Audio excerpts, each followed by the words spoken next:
আসসালামু আলাইকুম। সবাই কেমন আছেন? আশা করি আল্লাহর রহমতে সবাই ভালো আছেন। আমিও আলহামদুলিল্লাহ আল্লাহর রহমতে ভালো আছি। আজকে আমি আপনাদের মাঝে ছোট্ট একটি ব্লগ নিয়ে এসেছি। আমি সারাদিন যা করি ওইগুলাই দেখাবো আজকে। বাসায় ইদানিং ধরে অনেক কাজ করা হচ্ছে।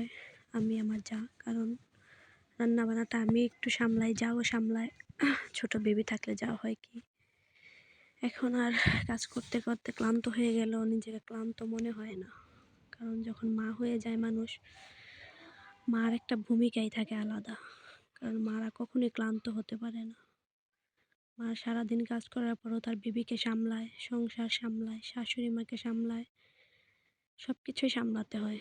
জীবন যুদ্ধে আমি একাই যুদ্ধটা করতেছি। কারণ হাজব্যান্ড থাকলে হয়তো পাশে এতটা যুদ্ধ হতো না। হাজব্যান্ড একটু বাইরে থাকে, তার জন্য। যাই হোক, আল্লাহর রহমতে, অশেষ রহমতে সব দিক দিয়ে ভালো আছি। আল্লাহর কাছে শুকরিয়া জানাই সব কিছুর জন্য। আমি সবসময়, কেউ পেয়ে খুশি, কেউ না পেয়েও খুশি, কিন্তু আল্লাহ তাআলা, মহান আল্লাহ তাআলা সবাইকে সব কিছু দিয়ে সুখী রাখুক, এটাই সবসময় দোয়া করি। কারণ আমরা যদি অসুখী থাকি, তাহলে যাদের হাত পা চোখ নেই তারা কি বলবে আল্লাহর কাছে? আর আমরা মানুষরা নামাজে আল্লাহর কাছে বলি যে আমরা এটা পাই নাই, ওইটা পাই নাই। মহান আল্লাহ তাআলা তখন অসন্তুষ্ট হন। তাই আল্লাহর কাছে সবসময় শুকরিয়া জানাবেন, ধৈর্য ধরেন, আল্লাহ তাআলা সবাইকে সব কিছু দিবে। সব কিছুই ঠিকঠাক ছিল। মনোযোগ দিয়ে রান্নাও করলাম, সংসারে সব কাজও করলাম। তারপর আমাদের ভালো লাগতেছিল না। মাঝখানে একটু ব্রেক নিয়ে আমরা আচার খেতে বসে গেলাম। শাশুড়ি মা, আমি, আমার যা, আমার বেবিটাও খেয়েছে। বেবি খেয়ে খুব ঝাল লাগছে। ছোট বেবিটাও তাই খেতে পারে না।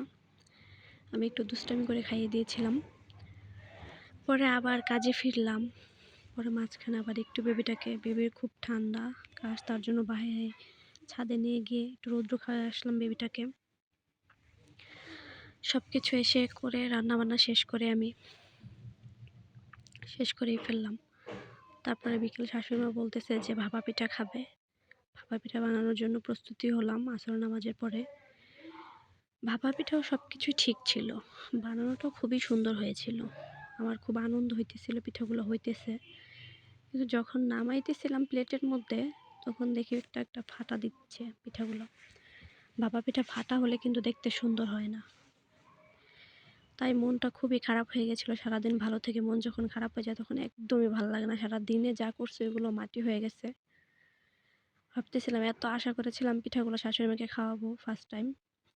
আরেকদিনও বানিয়েছি, কিন্তু শাশুড়ি মা বলতেছে আরেকবার খাবে। এর আগে আমি 2 বার বানিয়েছিলাম আমার আপুর বাসায়। ওই পিঠাগুলো খুব সুন্দর হয়েছে। আমার দুলাভাই খেয়ে বলেছে অনেক মজা হয়েছে। আমি ভেবেছি এরকমই সুন্দর হবে, কিন্তু আমার সাথে যে এত বড় দুর্ঘটনা হবে আমি সেটা ভাবতেই পারিনি। আমার যখন কোনো কিছু বানাতে গেলে কোনো কিছু নষ্ট হয়, তখন মনের ভিতর খুব কষ্টই পাই। তাই আমি রাগ অভিমান করে পিঠা আর খাইনি। শাশুড়ি মা খেয়েছে, যাও খেয়েছে, আর মামা শ্বশুর একটা ছোট ছেলে আছে, ওই ছেলেটাও খেয়েছে, ছোট ভাই। ওকে আমি খুবই ভালোবাসি, খুবই আদর করি। ও আমাকে খুব আদর করে, ভালোবাসে।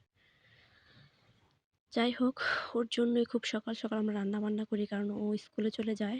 স্কুল আবার 10টা থেকে শুরু, তার জন্য তাড়াতাড়ি করে। আমার কথা, কাজ যখন করতেই হবে সকালেই কাজ ভালো। দেরিতে কাজ কোনো কিছুই ভালো না। দেরিতে সময়ের কাজ সময়ে করাই ভালো, কারণ সময় তার নিজের গতিতে চলে। সময় কারোর জন্য অপেক্ষা করবে না। জানি না কবে জানি বাবার বাড়ি যেতে পারি। আজকে অনেক দিন যাবৎ বাবার বাড়ি যাই না, প্রায় 5 মাস হবে। মনটা ভীষণই খারাপ লাগে মাঝে মধ্যে যে বাবার বাড়ি যেতে পারি না। নিজেকে খুব শূন্য মনে হয় মাঝে মধ্যে, যে কেন যেতে পারি না। আসলে যখন সংসার জীবনে ঢুকে পড়ে মানুষ, তখন আসলে শখ আহ্লাদ কোনো কিছুই বোধহয় আর থাকে না।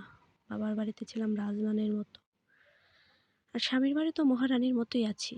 নিজেকে মহারানী মনে হয়, কখনো অন্য কিছুই মনে হয় না। কারণ আমার হাজব্যান্ড আমাকে মহারানীর মতোই রাখে। আল্লাহর রহমতে আমি একটা ভালো স্বামী পেয়েছি। আমি অনেক অনেক আল্লাহর দরবারে শুকরিয়া জানাই। আমাকে খুব কেয়ার করে মানুষটা।